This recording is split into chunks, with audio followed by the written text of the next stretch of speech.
DD. Sorry. Okay.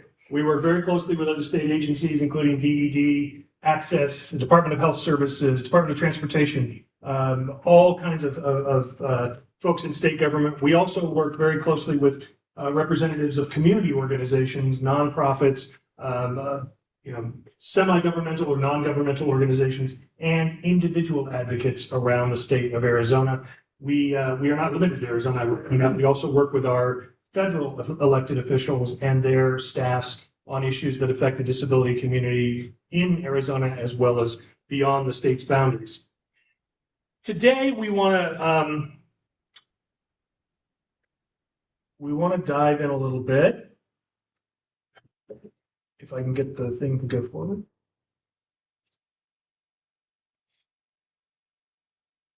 Having a little trouble with the slide. Oh, there we go.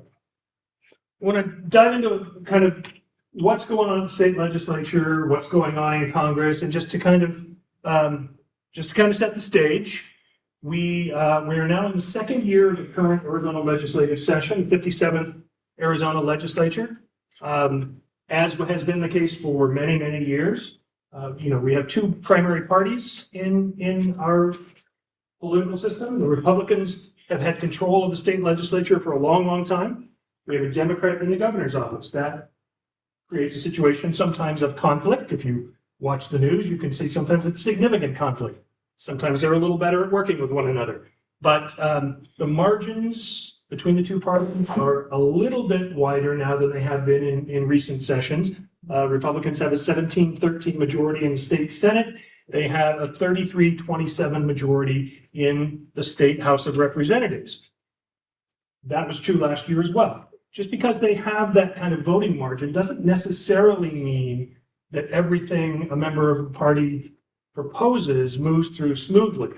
There are still disagreements sometimes within the parties. And we see that play out probably more often than not on budget issues. And that is why for the last several years, it has taken much, much longer to get budgets passed in our state than it used to, largely because of intra-party squabbles as opposed to squabbles between the two parties.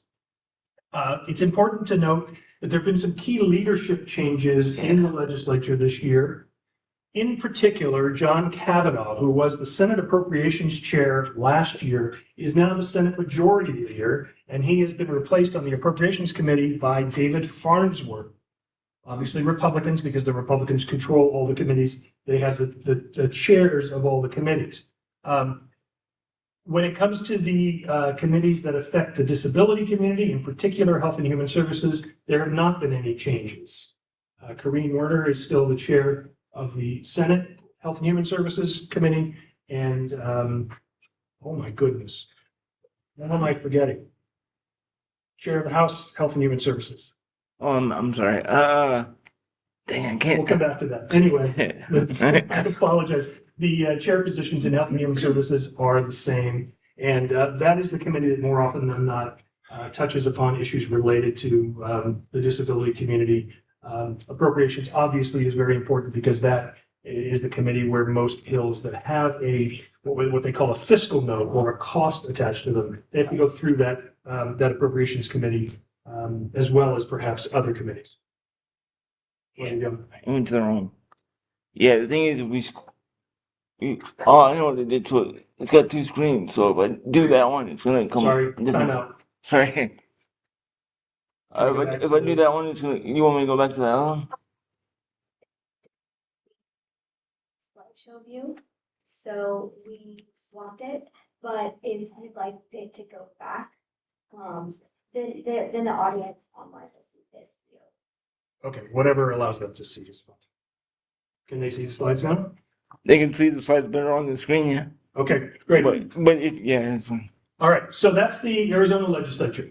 When it comes to Congress, interesting things are happening. The Republicans still control both the House and the Senate at the federal level, but there have been some changes recently, in particular, some resignations and some deaths. So the Republican majority in the House and the Senate at the federal level is very, very slim. Republicans have a 53-47 advantage in the Senate and a 218, 213 advantage in the House.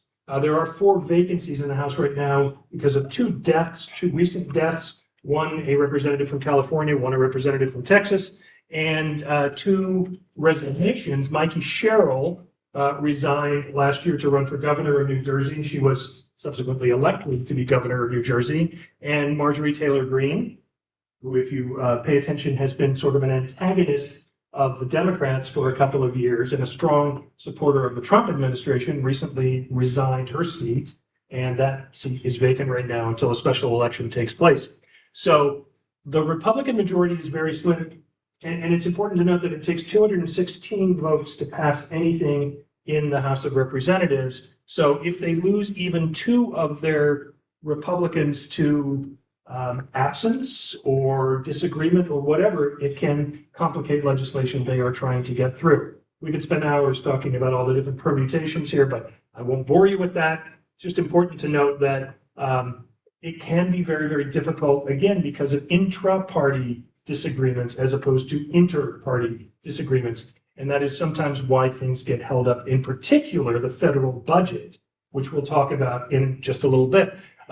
It's also important to note, as everybody is aware, the current administration is flexing its muscles or attempting to flex its muscles, really trying to push through its priorities in ways that are sometimes pleasant and sometimes unpleasant. And we see that in the news every single day. We also see it in sort of the backroom stuff that's getting debated in Congress. Lastly, I would say it is absolutely critical that we note this is an election year. The Arizona State Legislature will be entirely new or new-ish next year as a result of this year's election. The fact that it's an election year plays into how legislatures act in this current session. And to be honest with you, a lot of them have their minds on election or re-election as opposed to maybe as much attention as they would normally give to today's business. They would like to be able to get out and get on the campaign trail, perhaps more than they want to spend time in their capital offices. And because several of the members of the current legislature are running for statewide office, they have a bigger job than they would normally have with regard to elections if they were just focusing on their district. In particular, Senate President Warren Peterson is running for the Attorney General's office. He is from the Gilbert, Chandler, Queen Creek area of the Phoenix, of the Valley, and he now needs to build broader awareness statewide if he's going to be elected as Attorney General. So his attention is going to be distracted to some degree, getting out to communities around the state, trying to raise awareness of his campaign and his positions. He's just one example of individuals who are running for offices beyond the legislature. And so it can sometimes be a distraction. All of the major statewide offices are also up for election or re-election this year. The governor's office is perhaps more important than any other and is going to attract more attention and more campaign contributions than any other. Last time, I believe the race between Kari Lake and Katie Hobbs was the most expensive governor's race in history. We can expect that to be, I think, similar this year because of Arizona's status as a swing state. It's purple-ish orientation right now. So we can expect there to be a lot of rancor and a lot of money involved with the governor's race. Similarly, at the federal level, all U.S. House seats are up for re-election this year, and 33 regular Senate seats. The Senate is divided into 3 different categories in this because these are 6-year terms. In this case, 33 U.S. senators will be running either for re-election or have decided they're not going to run, so their seats will be open. 20 of those are Republicans, 13 of those are Democrats currently, and there will be 2 partial term Senate elections this year because Marco Rubio and J.D. Vance left their seats. Marco Rubio was a senator from Florida. J.D. Vance was a senator from Ohio. Rubio is now the U.S. Secretary of State, and Vance is, of course, U.S. Vice President. So their seats are currently vacant. There will be special elections to fill out the remaining years of those terms this fall. So in all, 35 Senate seats will be up for election and all U.S. House seats, which are 2-year terms. Lots and lots of election-related stuff going on this year.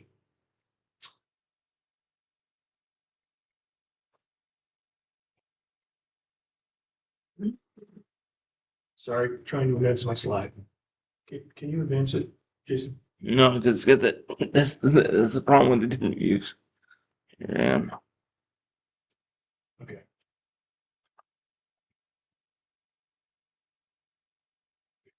Which one? So he needs to advance his slide. Like that's why he. More technical difficulties.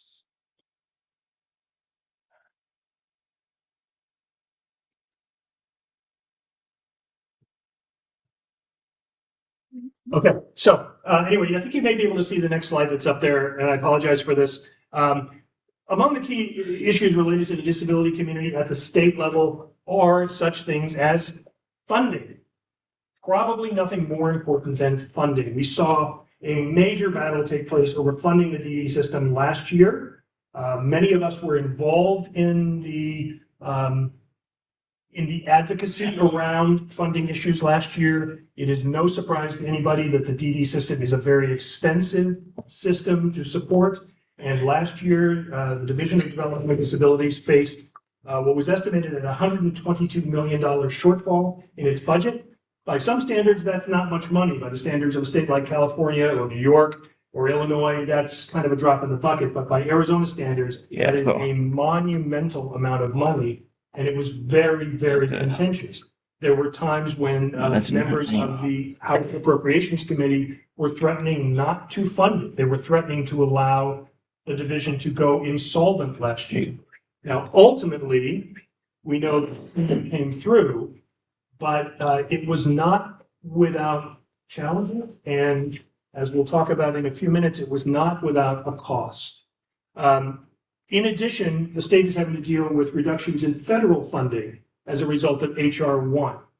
That, of course, is a bill that had major repercussions around just about every aspect of government, of federal government and federal support for state governments.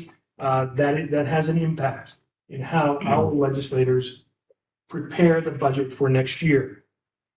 There are ongoing issues with network adequacy, whether there are enough providers in certain areas of the state, whether those providers can hire and retain adequate staff to provide services to members around the state. Health and safety remains an issue. We know that there are issues with healthcare, in particular behavioral health for individuals with intellectual and developmental disabilities. We also know that there are ongoing safety issues, and the council is very involved in issues around personal safety. We talk about it much more than we would like to, but we can all remember the Hacienda incident of 2018 that has reverberations even today. And there are many, many things that still need to be done to protect individuals with disabilities from abuse and neglect, while at the same time balancing the opportunity for them to have freedoms and to self-determine the course of their lives, so that we don't take away opportunities from them. Education is a massive issue beyond the disability community, but special education is a lingering challenge in Arizona. Transition and employment opportunities for students with disabilities and young adults with disabilities, it remains a challenge as well. And then voting rights. As we have seen really ever since the 2020 election, there are new legislative proposals related to voting, related to the way elections are conducted, related to the way individuals can cast their ballots and who can cast a ballot. We have a strong commitment to ensuring that individuals with IDD who are eligible to vote are given the opportunity to cast their ballots and are not precluded from taking part in the electoral process. So those and other issues are key to what's going on this year.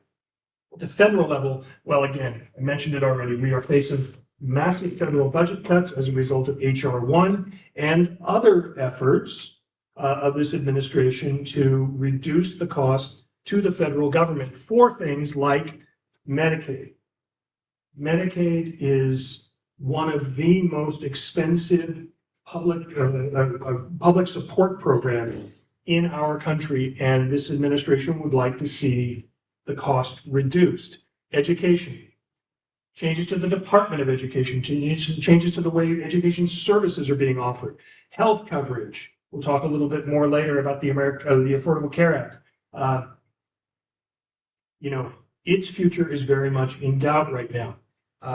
Health and Human Services, the Department of Health and Human Services has made some massive changes as well, which we will also get into in a few minutes. This notion of waste, fraud, and abuse across federal government and across programs supported by the federal government. It is, I don't want to downplay the importance of reducing waste, fraud, and abuse, but it is an easy catch-all phrase used by politicians, sometimes of both parties, to attack programs that are unpopular with them. Often there is very little evidence that waste, fraud, or abuse are present. Often any waste, fraud, or abuse is very limited in scope or very limited to a particular circumstance, but it's an easy phrase to use, and it is one that we see thrown about a lot these days. And then there are other administration initiatives that are too numerous for us to go into today, but again, efforts by the current administration to cut the size of federal government and cut the scope of federal government. 2025 was a very instructive year for us. As I mentioned, it was a year of tremendous advocacy at the state legislature. It was a year of some success, ultimately, at the state legislature. It's nice to go from being in a position where you're afraid your DD service agency is essentially going to go bankrupt to going to a situation where it has the funding it needs, and you feel like legislators better understand why it is important and how it does its job. So what we learned, one of the things we learned was that advocacy works. People were on the Capitol lawn. People were in legislators' offices. People were educating. They were speaking out. Legislators' minds were changed. And ultimately, a relatively good conclusion was reached. We also learned that those people who hold offices at the Capitol, while they may not agree with us and while we may not agree with them, we can find common ground. They are there to serve the public. And we don't need to treat them as enemies. We need to do everything possible to make allies of them, to impress upon them the importance of disability issues and disability needs. But what we also learned is that there is a cost to everything, because that bill that Governor Hobbs is signing next to self-advocate and council staff member Jason Sneed is the appropriation bill, the appropriation supplemental that funded DDD through the end of the last fiscal year. But it's a bill that also contains new requirements for how the DD system will operate, how eligibility will be determined for members of the community, and what changes need to be made in order to keep this system sustainable over the long term. It's going to mean things change. It's going to mean that some people don't get what they have historically gotten from this system. So what are the major considerations in all this? Were last year, well, the Parents as Paid Caregivers program was viewed by many, and certainly by many of our legislators, as kind of the key villain in the DDD shortfall. For those who aren't familiar, the Parents as Paid Caregivers program was implemented during the pandemic. It was intended as a program that could help fill the gap in service provider staff, basically direct support professionals, many of whom could not work or would not work because of the danger of the pandemic. It gave parents an opportunity to provide caregiving to their children, to be paid for it, so long as they received the proper training, contracted with a qualified vendor, a contracted service provider with the state, and were accountable to the provider. What happened, unfortunately, is that some of the implementation of the program got out of hand. It became much more costly than was originally envisioned. And ultimately, it ended up being a bigger drain on the state budget than, or the DD service system budget than anybody really foresaw.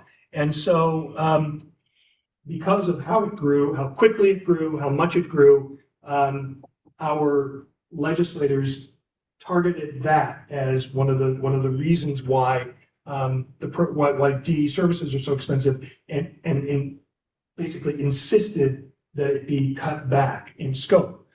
There's also the fact that caseload growth is just a reality in Arizona. People move to Arizona. Our population grows. If our population grows, the likelihood is that our disability population is going to grow, and the need is going to increase. That's just a reality we live with.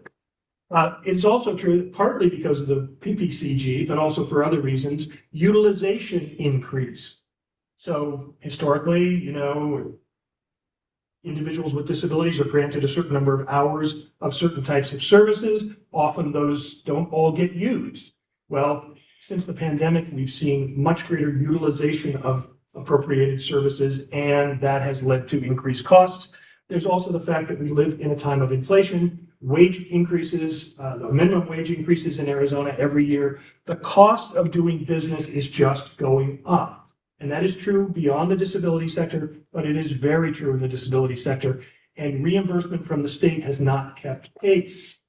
Finally, as we mentioned before, the federal government is changing the way it funds things, and it's changing how much it funds things. So we are dealing with those reductions in federal funding and different requirements coming from the federal government and how programs can be operated. So all of those, and there are other issues as well, but those are the major issues when it comes to the DD service system right now. I'm going to stand here in front of you today, and I am going to say that whatever you have heard, whatever information is out there that tells you otherwise, cuts are coming. There will be cuts to services. There will probably be cuts to funding of some aspects of the DD service system in Arizona. If not this year, then next year, and certainly for the foreseeable future. There is no way to keep our DD service system sustainable if cuts aren't made, or alternatively, if our legislators do not appropriate more money. And right now, with the makeup of our legislature, it is, I would say, very close to impossible to expect greater appropriations. It's not just the legislature, it's the fact that the state's revenue is not what it needs to be. But, a decision could be made to invest more in DD services. It is unlikely that that's going to happen. And we have already seen a weekly hour cap placed on the Parents as Paid Caregivers program that is probably affecting some of the people who are in this call today. If not you, then probably people you know. There is a revised eligibility assessment, what's being called the high needs tool. That, in its current iteration, has some age-related eligibility criteria, and those are, while there is a special rulemaking process going on right now by Access, those are probably going to be in the final rule and the final policy that gets released by Access. There are some other changes that we don't know about necessarily yet, but those are going to be also part of the new policy that gets implemented. And bear in mind, again, this is new policy that was mandated by the legislature last year when it appropriated that $122 million to keep DDD afloat. There's no question that the pediatric population is going to be affected more than the adult population, and it is unclear at this point how much, how broad, how deeply those changes are going to affect people, but the reality is people's lives are going to be affected. Sarah? Yes, we have a question from Jose Orozco and Raquel Kundrat. Jose says, what is the current deficit that we are facing today affecting DDD? That's a good question. Okay. Go ahead next. We're going to talk a little bit more about that in a few minutes, but what is the current shortfall in DDD funding? Well, The request that was submitted to the governor's office last fall by DDD as part of its budget request, they added a $56 million supplemental request for the current fiscal year, which means they recognize that this fiscal year, which runs until June 30th, as of September, they were already $56 million short of what they were going to need. So it's about half as much as they asked for last year. I and several members of our staff and representatives from some other organizations were on a call with DDD leadership and some Access leadership yesterday, and they reiterated that they expect that to be the supplemental request for the current fiscal year. They do not expect it to be more than that, but that's not to say that things won't change. At the current time, it's expected to be $56 million. Second question from Raquel. She asked, what is left of Department of Education? Let's hold that question, if you don't mind, for just a few minutes. What is left of the U.S. Department of Education? The short answer is not enough, but it's a little more complicated than that. So we'll get to that in just a couple minutes, if you don't mind holding. I want to talk as quickly as I can about some of the bills that have been introduced so far in the Arizona legislature and how they could affect people with disabilities. It is very early. The legislative session just started this week. There are a lot of things that will be introduced that have not been yet. And at the same time, already 1,200 bills have been introduced, bills or memorials or resolutions have been introduced. It's interesting that so many have been so far, because the typical session is around 1,700 to 1,800 bills. So about 2/3 of that amount have already been introduced. It's a little quicker than usual, and we're still probably going to see quite a few. That also seems a little unusual for an election year. It seems higher than usual for an election year. But be that as it may, we have a lot of stuff already to look at. Under elections and voting, I mentioned earlier that there are a lot of bills that could affect people with disabilities. There are Republican proposals, Democratic proposals. In general, the Democrat proposals tend to focus on expanding access to the ballot box, not allowing people who are not entitled to vote, just making it easier for people who are entitled to vote to cast their ballot, whether it's through early voting, voting centers, expanded hours for voting centers, various things like that. Representative Travers has introduced a bill to make voting registration automatic when you apply for a driver's license or other state-issued identification. If you're not applying for a driver's license, you could still get a state-issued ID. If you apply for one of those under this bill, unless you specifically say you don't want to vote, or unless you are ineligible to vote. And for example, in the disability community, many people who are under guardianship are not eligible to vote, because that's one of the elements of their guardianship. So they would not automatically be registered, but everyone else would, unless they specifically say they didn't want to be. Representative Garcia has introduced a bill about making polling places more accessible than they already are. In places like Phoenix and Tucson in particular, polling places are almost universally accessible. They've done a great job at making sure the polling equipment or the election equipment is accessible and can be used by people who have vision loss, hearing loss, a whole variety of physical challenges. But in other areas, the progress has not been as great. Representative Garcia would like to make sure that every polling place in every part of Arizona is fully accessible to people with whatever type of disability they may have. There are other proposals. Some people, especially on the Republican side, really want us to move more toward a Florida-style election tabulation and election reporting system that would give us faster results. Some people are pushing back, saying just faster isn't necessarily better. Accurate is better. In fact, a poll was just released in the last couple of days, done by Noble Predictive Insights, which is one of the most respected polling services in Arizona, show that 97% of Arizonans would rather have accurate results than fast results, if that's their choice. So we'll see where that goes. I think what's likely to happen is that most of the bills proposed by Republicans, not all, but most of the voting bills proposed by Republicans will not get the governor's signature, even if they pass the legislature, because this is a governor who, again, is a Democrat and tends to lean more toward the side of expanding access to the ballot box as opposed to restricting it. So you can see under education, we have a number of school safety bills. There have been a few introduced in the past. Last year, Representative Gress got a couple of bills passed related to how safety plans are implemented on public school campuses. It's a good bill. And we had a part, Jason had a part in advising on part of that bill. This year, there are some additional policies, in particular, this one with Representative Bliss relates to weapons on campus, who can carry a weapon on campus, how it has to be overseen, what restrictions there are, who can't be restricted from carrying a gun on campus, that kind of thing. Some things related to the Department of Education and how it reports information, some education bills related to specifically special education.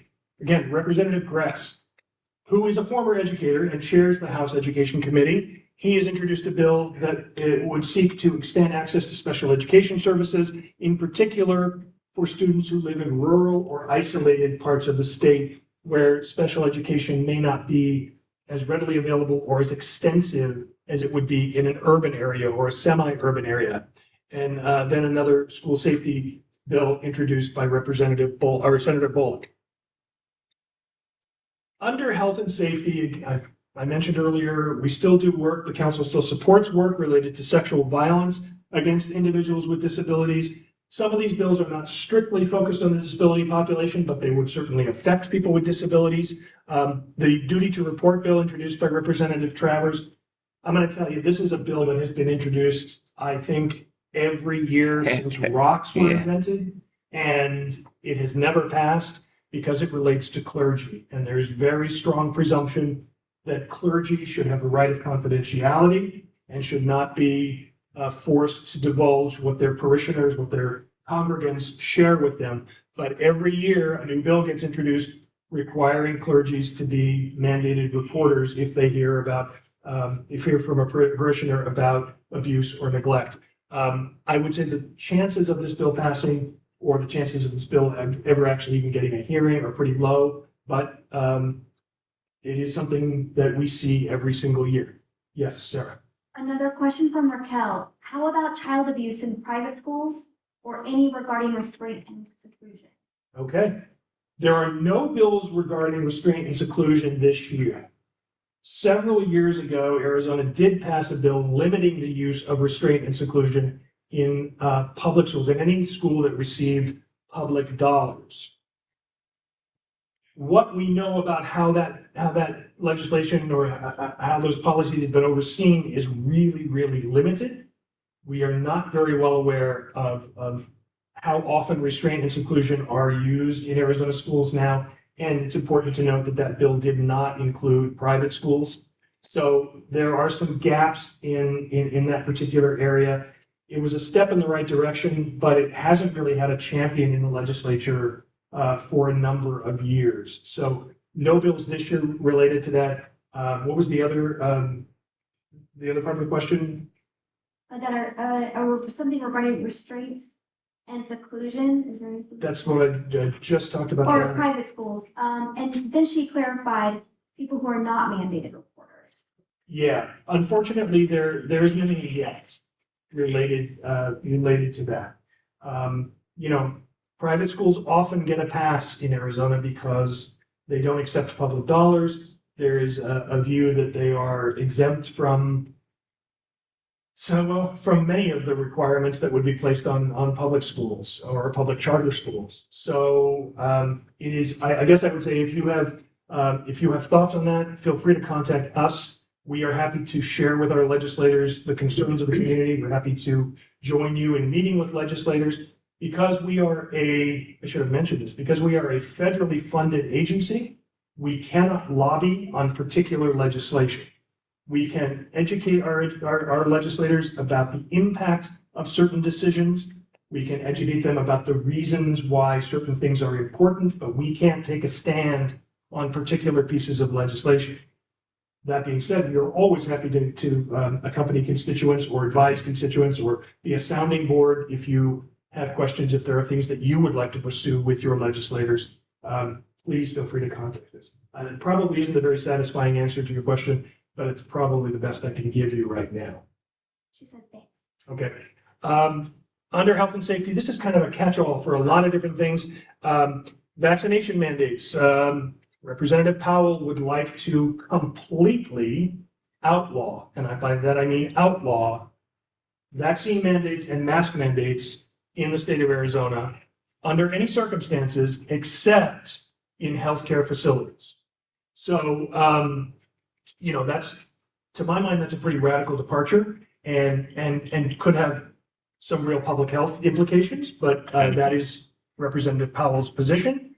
Representative Fink, who represents North Phoenix, she would like to see mental health instruction completely removed from all K-12 schools in Arizona.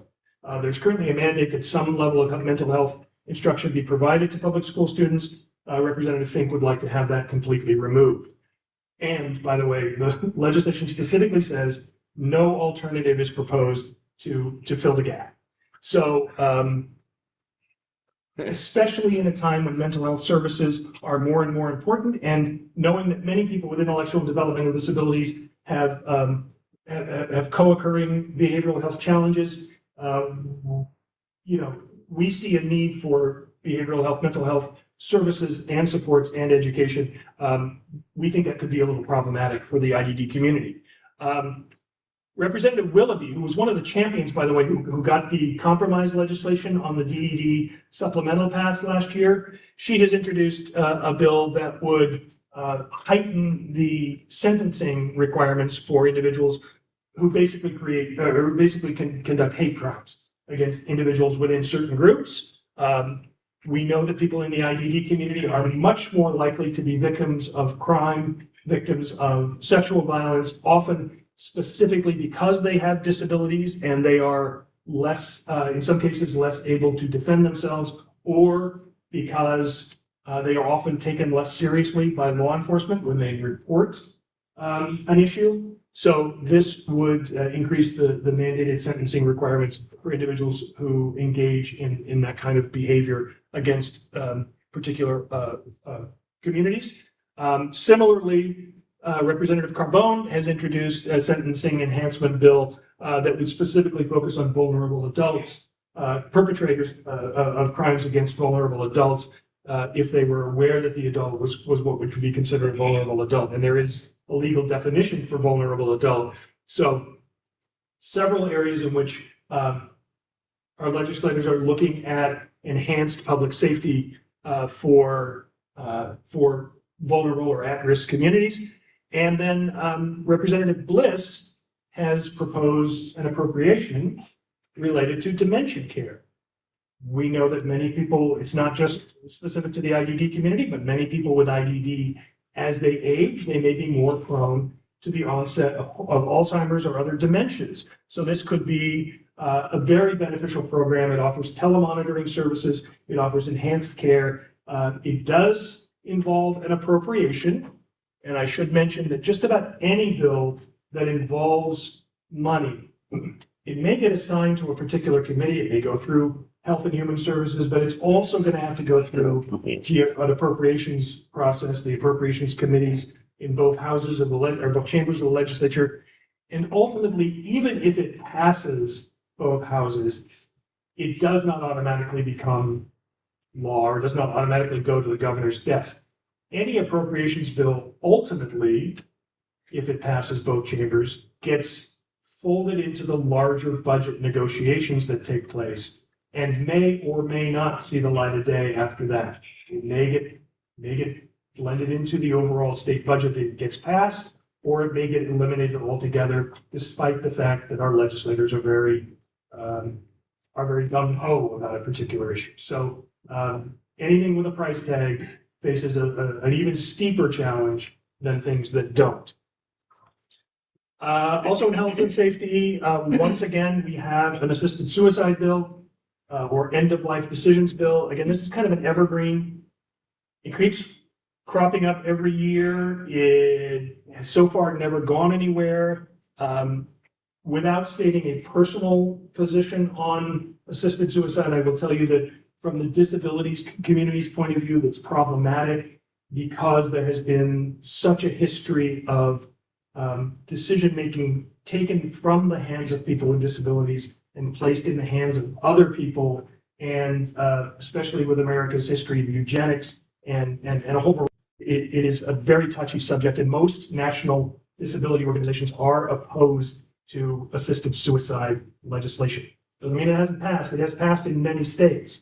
So far, it has never gotten any traction in Arizona. My expectation is that it will not this year, but we never know. There is Representative Blackman, Walt Blackman, has introduced a bill related to group homes that serve children in the DCS system to increase their safety, increase the oversight of those group homes, and increase the reporting requirements and training requirements of the staff who work in them. That's a good step in the right direction. Sexual assault survivors' rights, and then an appropriation for the Arizona State Hospital Representative, or Senator Gowan. This is another issue that comes up every year. The Arizona State Hospital is the primary public mental health facility in the state. It is where people go when they don't have private coverage, when they may be deemed criminally insane. There are other terms for it, but that's the term that most people recognize, when they are deemed a threat to public safety. Historically, a number of people with intellectual and developmental disabilities have also been placed at ASH, and unfortunately, they sometimes get lost in the system when they get placed at ASH because there are different requirements for reporting out.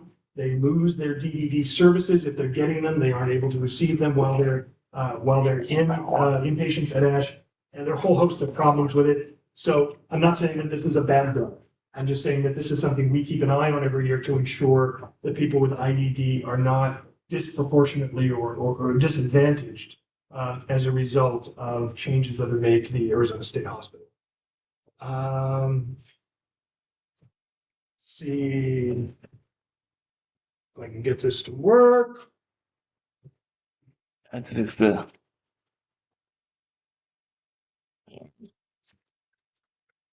Sorry, more technical difficulties.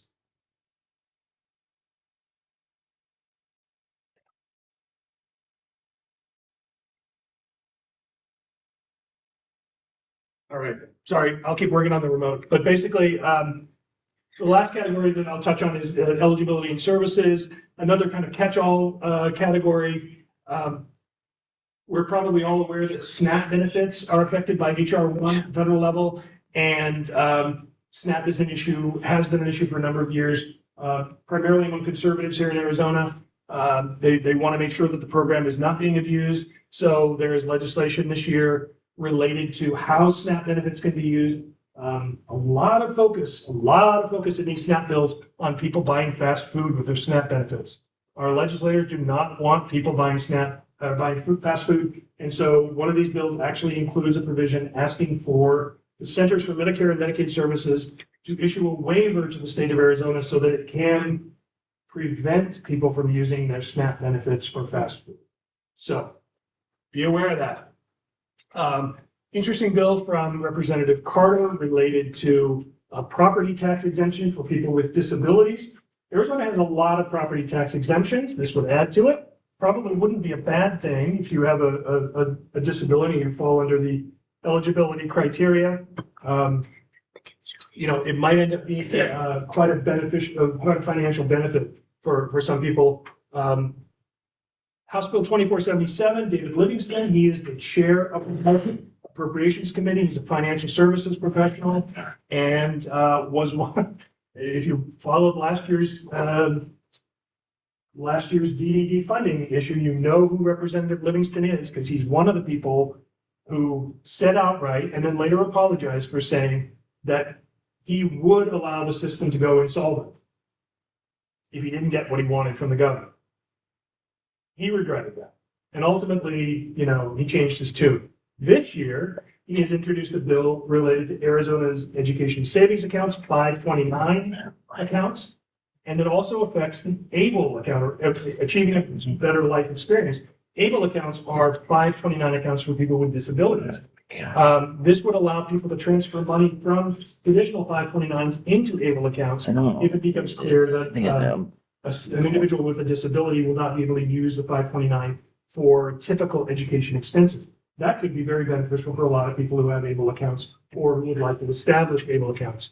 And then Representative Connolly has introduced a bill around assistive technology and expanding the use of assistive or enabling technology for people with disabilities in the state. She'd like to see a study committee established and consideration given to designating Arizona a tech-first state, which means that more resources and more effort would be focused on making sure that people with disabilities who can use enabling technology or independent living would be given the supports they need, and the state would invest more in providing that enabling technology to those who need it.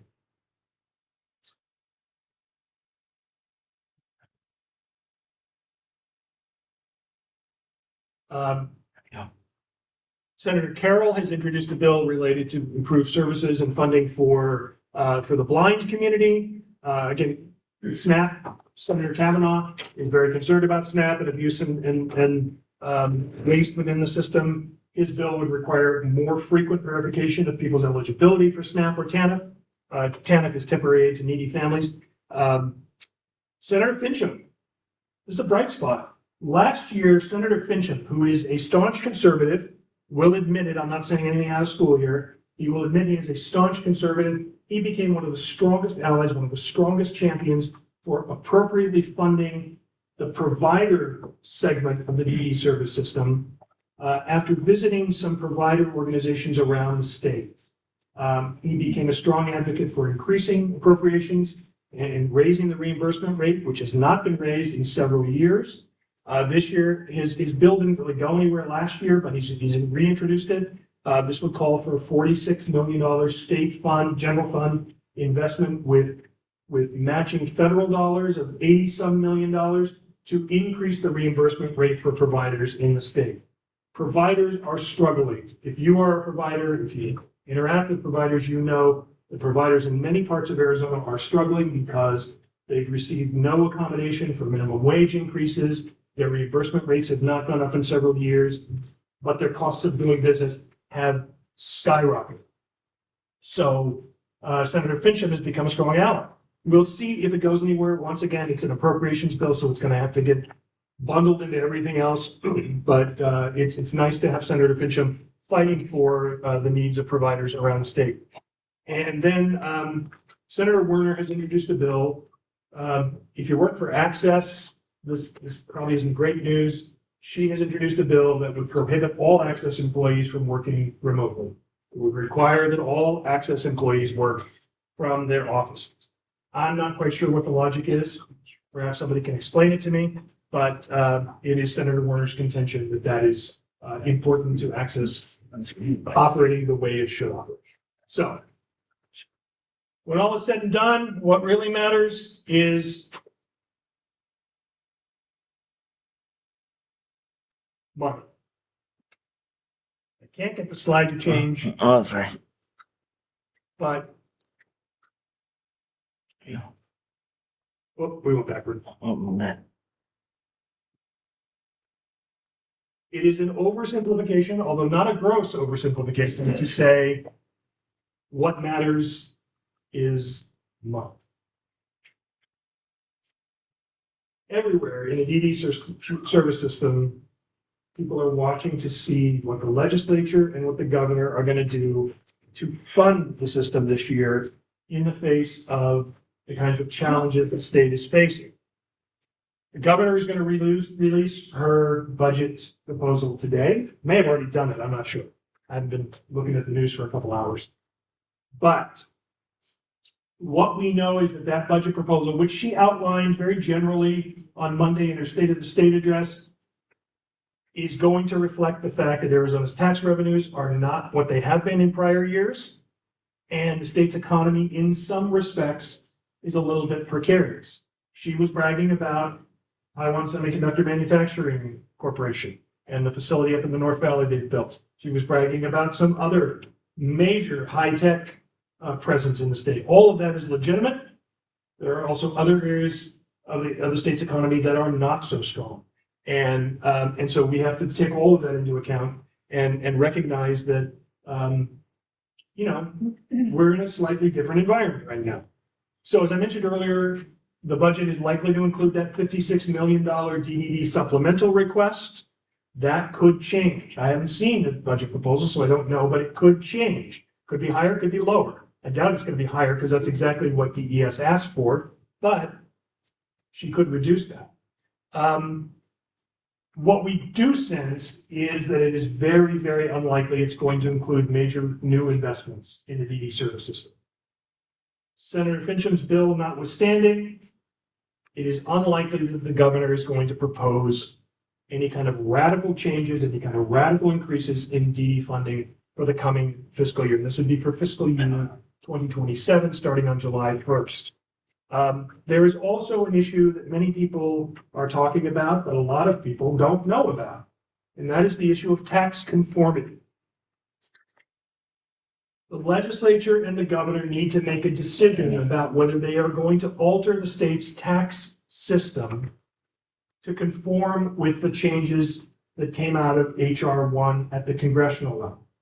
All of this is way over my head when it comes to the nuts and bolts, but basically there are requirements or there are tax opportunities, tax savings in H.R. 1 that the state has to decide if it wants to conform with.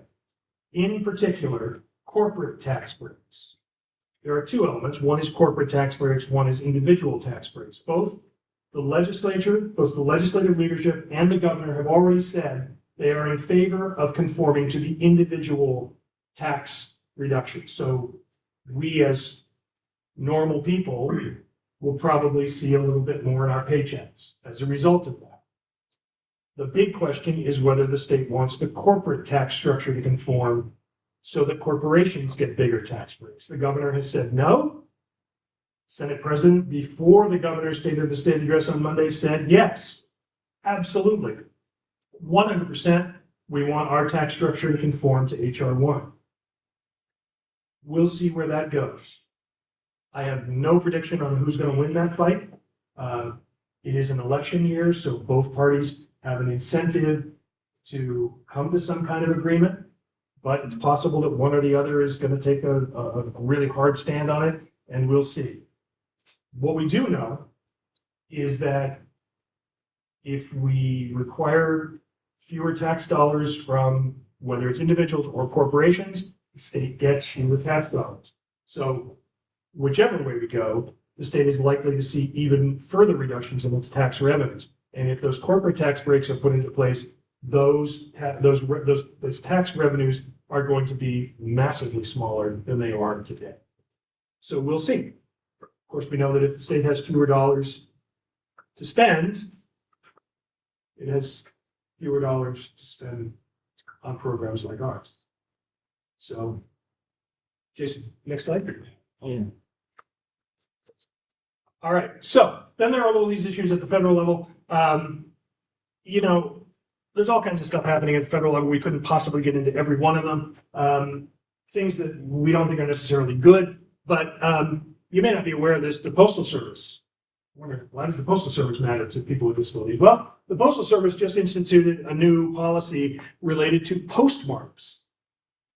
Historically, it has been the policy that if you deposit something in a mailbox or at a post office, and the sign says, if received by 5 p.m., it will be postmarked this day, you could count on it being postmarked that day. Well, the post office's new policy is, it doesn't matter when you put it in the mailbox, we'll get to it when we get to it, basically. We'll postmark it within the next couple of days, maybe, or maybe it'll be longer. Why does this matter? Well, because elections often depend upon when a ballot is postmarked.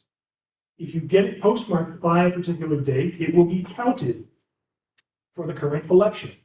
But if it's postmarked after that date, it may not be counted. It matters to people with disabilities because often people with disabilities have less opportunity to get to a mailbox or to get to a post office. They may live in isolated areas. Anyway, it's a change in policy that has the potential to disadvantage people with disabilities as well as many other people. We know that the vaccination recommendations have been recently changed by the Department of Health and Human Services. Now, there are all kinds of attitudes toward vaccinations. I'm not here to say one is right or one is wrong. I'm simply going to say that those recommendations have changed, and it has raised a lot of concern in the medical community about the potential impact, especially among people who have co-occurring or who have health conditions, or in the case of people with disabilities, have co-occurring health conditions. So that could potentially endanger some people. The Department of Education, the question was asked, what remains of the Department of Education? They said not enough. Interestingly, the woman who founded Arizona Autism Charter Schools, Diana Diaz-Harris, Arizona Autism Charter Schools are quite a network in Arizona now. She recently left to take a job with the U.S. Department of Education, running the Office of Special Education and Rehabilitative Services. As part of the winnowing down of the Department of Education. By the way, she took that job last spring. She recently left to move over to the Department of Health and Human Services, to become the principal deputy administrator for the Administration on Disabilities at HHS. We assume that her responsibilities are still going to be over special education programs because the sense is that special education programs and vocational rehabilitation are being moved from the Department of Education into HHS. But the problem is there's been very little clarity. It's been a very, very opaque process. We know that the Department of Education has far fewer people working for it now than before. We know that some of those people have gone to different federal agencies, but it's been very unclear what their specific responsibilities are going to be in those other federal agencies. So until we get more clarity, we don't know exactly. I mean, what we know is the Department of Education is much, much smaller. What we don't know very clearly is how much of the work being done by the Department of Ed is going to continue being done just under different umbrellas. So it's a very open question right now. And it's concerning, in particular for students with disabilities, not only because of the special education programs, but because of the civil rights protections the Department of Education was responsible for upholding. There is a sense that any civil rights complaint made by a family of a student or made by a student right now is unlikely to get a prompt hearing or prompt investigation if it's a federal civil rights complaint, because of all these changes and because of the popularity and because many people simply no longer work for the federal government in those areas. So civil rights are a major concern for individuals with disabilities, primarily students with disabilities. We know that the Department of Housing and Urban Development has proposed some homelessness changes that could affect homeless individuals with disabilities. Those have been put on hold by a federal court, but they may proceed at some point. Many of the things we all know, many of the things that were proposed by the administration, cuts to funding, rescinding funding, impounding funding, many of these things have been put on hold. Federal courts have said that the administration does not have the right or the authority to do that, but often those are not the final word. Usually the Supreme Court is the final word, and many of these cases have not made it that far yet. So lots and lots of things still up in the air. Social Security Administration, which of course administers SSI and SSDI, lifelines for many, many people with disabilities. 12% of the Social Security Administration staff no longer works there. It may not seem like that much, 1/10, but it does have an effect. And if you've applied for SSI or SSDI lately, if you've tried to interact with Social Security, you may have found that it is a much more time-consuming process now, not only to get somebody's attention, but also to get a determination. So things are taking longer, the process is less efficient, and that is in large part because of staff reductions. It's also in large part because of some philosophical changes and some operational changes at SSA. Now, a bright spot. There is a bright spot and I apologize if everything has seemed like it's kind of a downer so far. The Able Age Adjustment Act took effect on January 1st of this year. Able accounts, I mentioned earlier, they are 529 accounts for people with disabilities. When the federal legislation was originally passed in 2014, it said the onset of the disability had to be prior to the age of 26. The Able Age Adjustment Act now says disability onset has to be prior to the age of 46. So something in the area of 6 to 8 million more Americans are now eligible to establish an ABLE account. And ABLE accounts are important because, well, for many reasons, largely because they allow people with disabilities to save money that does not get counted against their personal assets cap when applying for state or federal benefits. There are limits to how much can be saved on an annual basis and on an aggregate basis. But what is it right now, Jason? About 20,000 a year? Yeah. Oh, Okay. no. Yeah, 19. Okay. So an individual can save in an ABLE account roughly $19,000 a year this year, and that amount goes up every year. It's adjusted for inflation. And none of that money gets counted against the eligibility for SSI, SSDI, or other benefits that they would normally be entitled to. As you all know, typically, to be eligible for benefits, you couldn't have more than $2,000 in assets. Well, these savings accounts, which have to be used, the money can be spent on disability-related, quality of life-related expenditures. Well, it's a very broad category. There are all kinds of things that qualify as disability-related or quality of life-related services. So ABLE accounts are a great benefit. You can use them for education or transportation, in some cases for housing, for healthcare services that aren't covered by your other coverage, for entertainment or educational resources, whole variety of different things. You just have to be able to justify that they are related to the disability and they improve quality of life. This is a major improvement because it not only increases the number of people with IDD who can establish an ABLE account, more importantly, it increases the number of individuals who have job-related disabilities, military service-related disabilities, who otherwise were not able because their disability did not manifest until after they were 26. So it's a really, really good bright spot. And I mean, it doesn't change the world, but it can make an improvement for a lot of people. All right, Jason, next slide. Yeah, I gotcha. Talked about the state budget and all the issues we have at the state level. Turns out the federal budget federal government has budget issues too.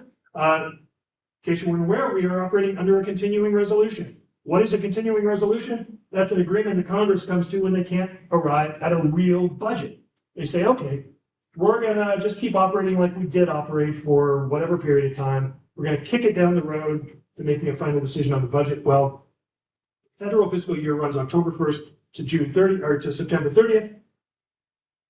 Last year in September, they couldn't arrive at a federal budget. We had a federal government shutdown for a period of time, right? And then ultimately they all came back together and said, okay, we'll pass a continuing resolution. And by the end of January, maybe we can all agree on what we need to do in order to get our government running again. But in the meantime, we're just going to spend the way we've been spending. Not going to increase anything, not going to decrease anything. Everything will just be the way it was. Well, that continuing resolution only runs for 2 more weeks. January 30th, it expires. And if we can't come to an agreement, either, Lord help us, on another continuing resolution or on an actual federal budget for fiscal year 2026, well, then we might face another government shutdown. They got 2 weeks to get it right. Most of the budget bills that are related to that have gone through. All these various things that Congress entertains, most of them have gone through, but the 2 largest ones have not been agreed upon.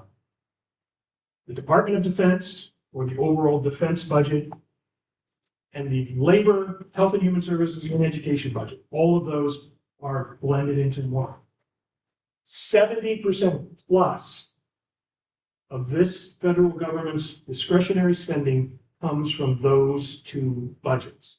So for all the bills that have already passed through the House and the Senate and are just waiting to be bundled in with these 2, They only account for 30%, less than 30% of what the government spends money on. If they can't agree on these, well, there again, either another continuing resolution or yet another government shutdown. Complicating things are the fact that there are a lot of people, again, those margins in the House and Senate are pretty tight. And there are a lot of folks who are upset about recent events. They're upset about recent military actions. They're upset about immigration actions. And they are threatening to withhold their votes if they don't get some compromise from the other party on what happens next. So, clearly nobody wants another continuing resolution. We've been operating under continuing resolutions for so many years in this country. It's so long since we've actually gotten a regular federal budget that it makes us look incredibly dysfunctional as a nation. It may not be the only reason we look dysfunctional as a nation, but it is certainly one of the reasons. So nobody wants another continuing resolution, but even more so, nobody wants another government shutdown. So it's a matter of getting everybody to agree on what comes next. What you need to pay attention to with the labor, HHS, and education budget is what it affects. Medicaid, Medicare, all of the DD Act programs, that means councils, DD Council, Protection and Advocacy Organizations, in our case, Disability Rights Arizona, the University Centers for Excellence in Developmental Disabilities, the Sonoran Center at University of Arizona, the Institute for Human Development at Northern Arizona University, our two USEDs in Arizona, the Centers for Independent Living and the State Independent Living Councils, AZ-SILC, Ability 360, Direct in Tucson, Smile in Yuma, Assist to Independence in Tuba City. There are others. There's one other in Prescott Valley. Horizon. New Horizons in Prescott Valley. New Horizons. So all of those, the funding for all of these programs are at risk. In addition, special education funding. There is special education funding still being expended in various ways. That is at risk because education is thrown into this mix too. And then voc rehab, federal funding for voc rehab. All of those are part of this bill, and all of those are at risk if a legislative agreement can't be reached. What to watch? Well, again, it's who's willing to compromise on what? Who's willing to give a little or cave a little, depending on how you look at it. And is the fact that we have very little time left before potentially another government shutdown a source of leverage for some people? Does threatening to withhold your vote give you more power? We'll have to wait and see. Last fall, when the government was shut down, the Democrats believed that fighting for healthcare, fighting for Affordable Care Act subsidies and other healthcare issues was leverage for them. They could use that and the American people would come to their side and force the administration to make compromise. Well, in the end, certain Democrats gave in and said, we can't let the government not operate any longer. We'll get a promise from the Republicans to vote on the ACA subsidies and get things running again, and they'll do the right thing by us, and we'll at least have a chance to vote on this. You can debate whether that strategy was effective or not. There were plenty of Democrats in Congress who felt they should have held out longer. It's not how it worked out. Well, are we in another position similar to that, where some are willing to let the government shut down again in order to get the kind of compromises they're looking for? Don't know. What we do know on the healthcare front is that the Affordable Care Act subsidies have expired. If you're not familiar with this these are the enhanced subsidies.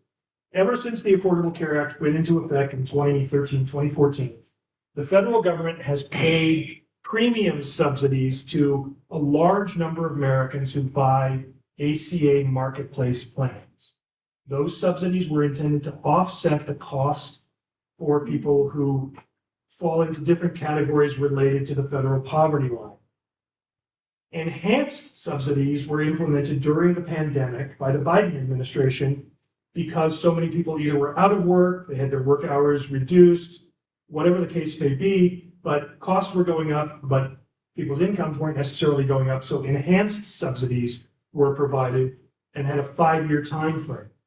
Those enhanced subsidies made affordable for people to get marketplace plans over the course of the last 5 years, but they expired the end of December. And despite efforts primarily on the part of Democrats to get the enhanced subsidies extended, not enough Republicans would vote for that. And so now that issue is essentially dead. There is still a chance. A bill passed the House last week to extend those enhanced subsidies for 3 years, but the Senate is not willing to entertain it or not willing to vote for it. There was an initial vote, and enough senators were persuaded not to vote for it, so it essentially died. It looks like there's really no chance between now and January 30th to get a new vote on that. What does that mean? Well, we all know what that means. Without those enhanced subsidies, the cost of healthcare insurance on the marketplace is going to go up for millions and millions of Americans. Some free market folks say, well, that's just the cost. Bear in mind, though, this is for people who don't have the benefit of employer-sponsored health insurance.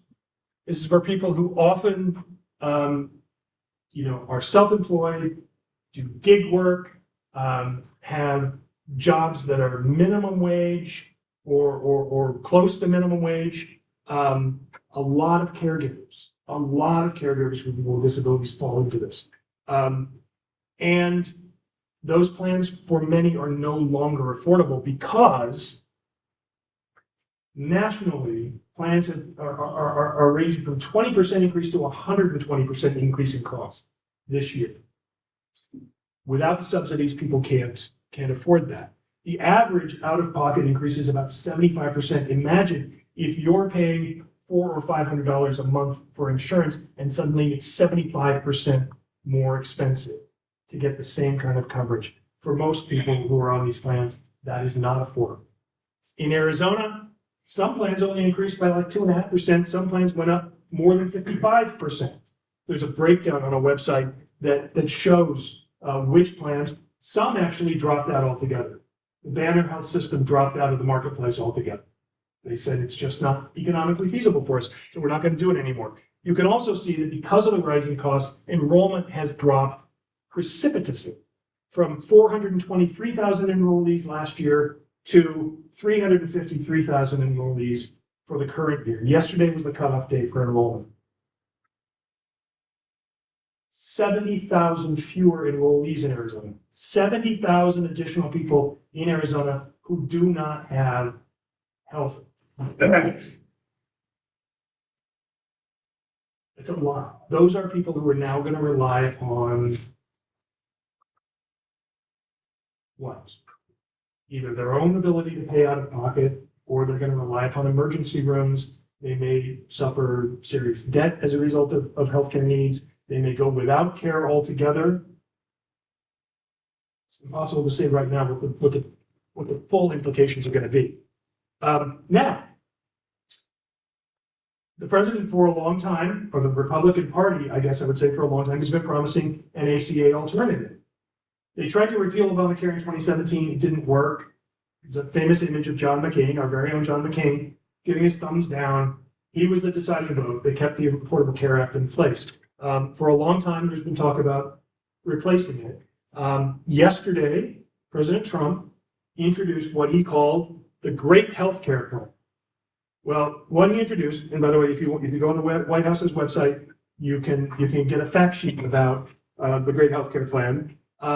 If you recall back during the campaign in 2024, he was asked in the debate, "Do you have a healthcare plan?" And he said, "We have concepts of a plan." Well, the Great Healthcare Plan is the concept of a plan. It is not a plan. It has a lot of recommendations. It is an outline. As Dr. Oz, the leader of the Center for Medicare and Medicaid Services, said yesterday, it is a broad framework. Well, a broad framework is okay, but people need details, and Congress needs details in order to vote on an actual plan. What this does, and what they're very explicit about, is that It is up to Congress now to fill in the details. It is up to Congress now to flesh this whole thing out so that it actually is a healthcare plan. What this does currently is focus on lowering costs, which is a great thing. Lowering costs to consumers is paramount. The way it does that, though, is very, very different from the way it does with the Affordable Care Act, with subsidies for insurance premiums. This would focus on direct payments to consumers, which they could then use to buy their own healthcare insurance. And why all this matters is that a lot of caregivers and a lot of individuals with disabilities relied upon marketplace plans. And what's also important to note is the Affordable Care Act guaranteed the right to coverage. This plan does not. Pre-existing conditions could be excluded under the outline that was provided yesterday. So we'll see where it goes.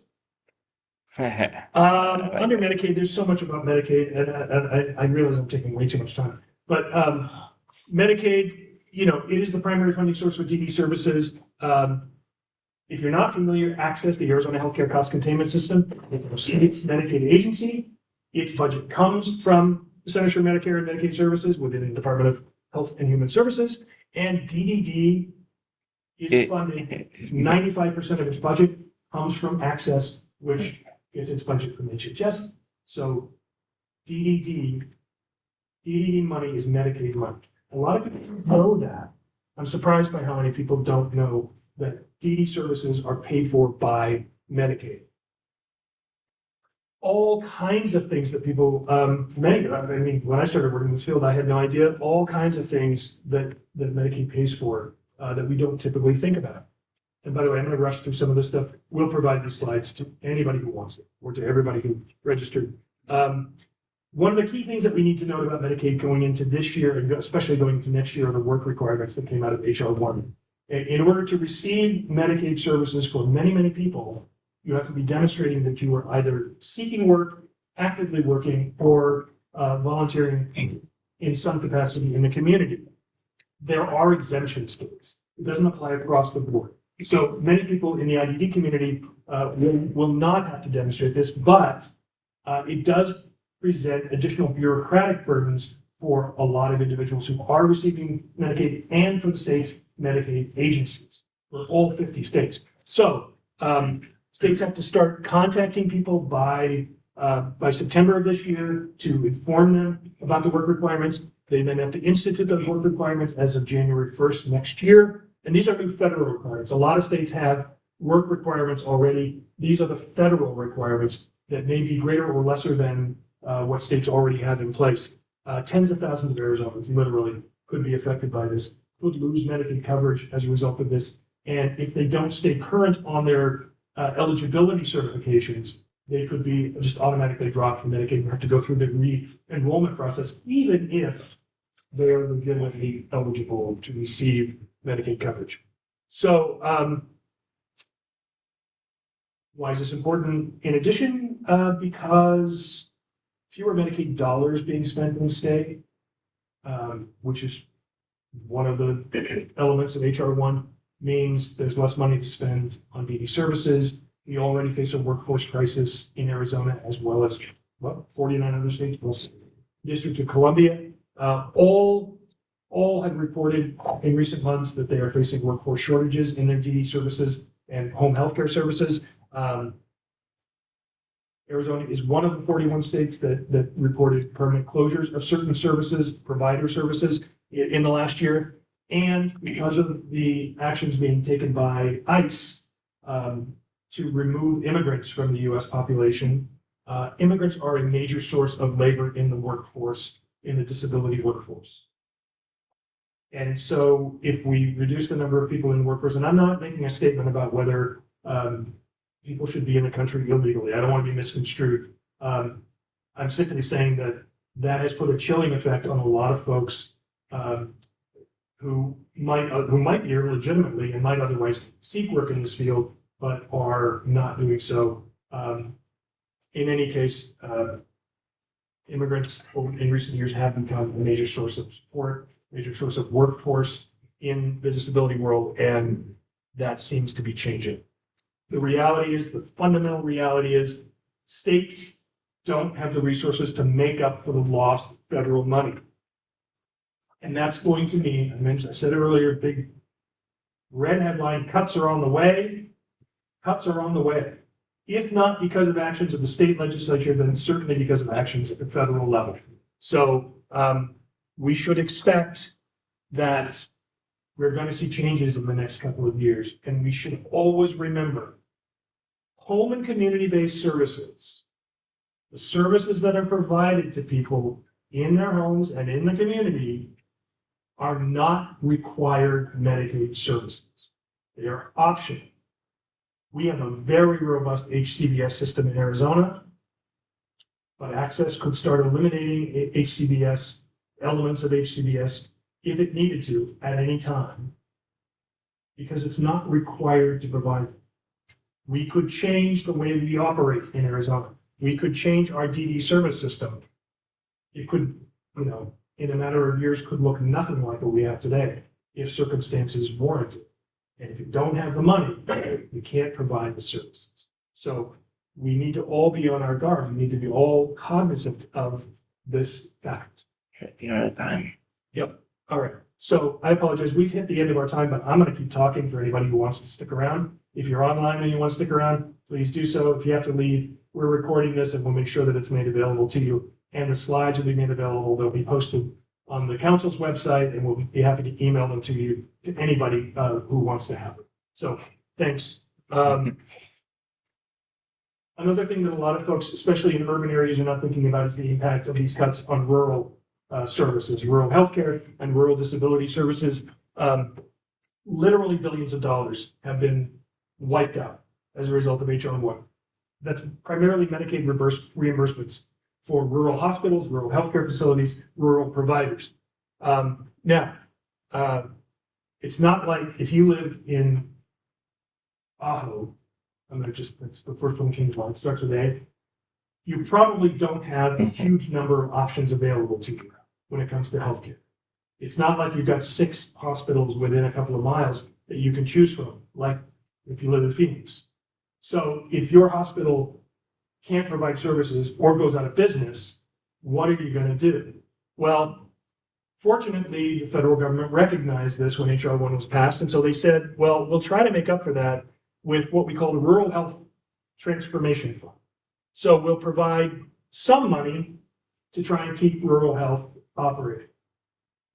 What they did was they granted $10 billion a year over the course of 5 years that states could apply for. A certain amount of that money was guaranteed to every state, $100 million to every state, and then states could apply for up to $100 million more on top of that for different programs related to rural healthcare in their states. Now, bear in mind that only accounts for about half of what is currently spent on rural health. So it's not going to make up for the entire difference. And in the state of Arizona, for example, we applied for this money. We were not granted the full $200 million. We were granted $164 million. So right now, Access is putting together a revised plan for how they're going to use the money that they have to submit to CMS, and CMS has to approve it so they can start spending that money. It's expected that in 10 years, what we should be spending, or based on historical trends, what we would be spending is about $1 trillion on rural healthcare across the nation. Well, $50 billion, $10 billion a year for 5 years, that's not $1 trillion. And it's hard to see how a lot of rural providers are going to be able to stay in business and care for their communities without the kind of investments that have been received in the past. It's also important to bear in mind that this money is coming through HHS.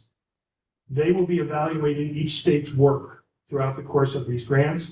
And if they're not happy with the way things are going, if they feel certain programs don't adhere to what they're looking for, they can claw the money back. David Carey raised his hand. So yes. Hey, John, it's David. How you doing? Hey, David. Good question. I know I wanted to go back and touch on home-based community services. I know that's been optional. It is optional. And yeah, a lot of immigrants do this work. As someone who receives services, I can vouch for that because that is the case. So the question I have is, have you heard anything about potential, the way things could roll out if there was some cuts to home-based community service? Would you maybe envision, like, for example, a reduced number of hours that clients will get? And the second thing is, I think, and I don't have all the facts, but I think some of the nursing homes, they were they were cut back, and some things was supposed to happen with nursing homes. So if you put people in nursing homes, how's that gonna impact them when they don't have to abide by certain rules and regulations? I hope that question's clear. Yeah, how many hours do you have? Yeah. Oh well, I have another hour, I guess. My next meeting. Yeah, we could talk about those at length. Do we expect to see HCBS cuts? Well, I think what's happening with the access eligibility assessment tool, the high needs tool right now, is an example that state legislators kind of see what's coming down the road, and they're already trying to make some cuts. They're already trying to make some adjustments to the system. Because what's going to happen out of that, I think in all likelihood, is that many people are going to lose hours. Many people are going to lose eligibility for certain types of services, or at least at the level they've been received. So that is just a first step. I would expect, yes, we are going to see some changes, but I couldn't tell you specifically what I think those are going to be right now. And with regard to nursing homes, I'm not an expert when it comes to those. What I would say is that obviously, if people get put into nursing homes, then they, to some degree anyway, get removed from their community settings, which is something that Arizona has been very proud of for a lot of years. That most people with ID do live in community settings. It becomes a more institutional type of setting for them to live in. I'm probably not answering your question, but I would say, at least in that respect, it is a far less attractive option than living in the settings that we currently enjoy for many people in the disability community. Unfortunately, I can't speak to what it means in terms of regulations and oversight and all of that stuff. I agree. I think, yeah, as someone who lived in a nursing home after my injuries for the first couple of years, it's definitely not a place you want to be in. My concern is that over the years, I've seen it very difficult to find caregivers, and so I kind of seen it going that way, and I don't think this is going to help. So, but hopefully I'm wrong. Right. But all right. But thanks a lot. Yeah. Wish I could answer it better for you. No, you did. Yeah. Sort of coming to the end here, sort of wrapping up. We have a role to play. We all know this. We have a role to play, and 2025 was a great example of why it matters. A lot of our legislators who come to Phoenix, come to the Capitol to do good work, to represent their communities. They each have their own philosophical mindset, but I think fundamentally they want to represent the state in a good way. They want to make a difference for the people of Arizona. Many of them do not understand disabilities well, and we have an opportunity and an obligation to educate them. So how do we do that? Well, we call it advocacy. Speaking out. It's telling our stories. It's meeting with them. It's being present at events. It's being present in their offices. It's being present in all kinds of different venues. The photos you see up there are from some lunches we hosted this week and last week with legislators over at the Capitol to try and say hello and to try and get to know them. I recognize those people. There you are. Yeah. There you are. There you are. And you were with this group. Yeah, I'm just over one. Yeah. So they get to know our issues by talking with us. They get to know our issues by us speaking out. We have to do this. The only way we can affect public policy is by speaking out and by being present. We have our set of advocacy priorities at the council. We are part of another organization called the Disability Advocacy and Policy Alliance, which was the host of these lunch events. We work very closely with the SIL. We work very closely with the SIL. We work very closely with the USEDS and the PNA and all kinds of other organizations, because we recognize that collectively we have a much, much stronger voice. And we work with the communities because individual stories are what change people's minds. So if I mean, I won't go through all of this, but if I could leave one message with you, it is simply that we all, in whatever way, have to speak out. We have to let people know why disability issues matter, why support for the DD service system matters. We need to stay abreast of the kind of legislation that is moving through the Senate or the House, primarily here at the state level. I guarantee you that in most respects, state level legislation has a more immediate effect on our lives than what happens in Congress.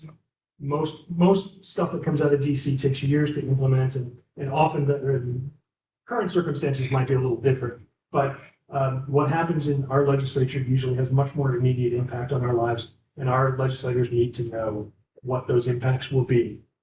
So I will suggest that if you want to know more, if you're not already signed up for our emails, our messaging, our advocacy alerts, sign up for them. If you signed in today, if you registered for the Zoom webinar, we've got your address. We're going to get you on our mailing list.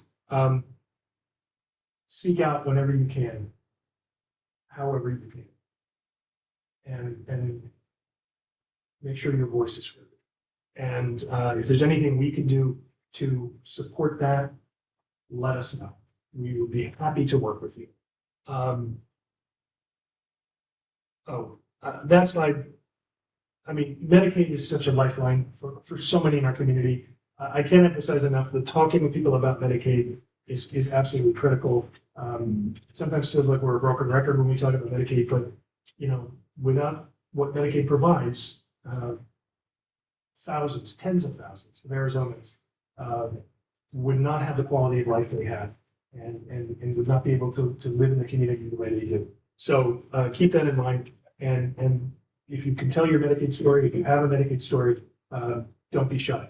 Finally, I'm not going to go through these one by one, but there's a whole bunch of resources, a whole bunch of resource pages here. Again, we'll make these slides available to you, links to different media coverage or Kaiser Family Foundation coverage, all kinds of stuff about the things we've talked about today. I invite you to take a look if you can bear it.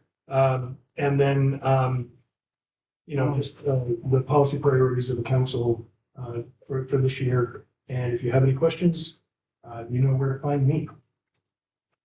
Thank you. I'm happy to answer any questions. I apologize. I know that I talked about a lot of stuff and didn't pause very often, but I'm happy to answer any questions anybody has if I can. And if you can't think of a question right now, but it comes up to you later, feel free to reach out. Alrighty. John, is David again. Will you be doing this often throughout the session, or just?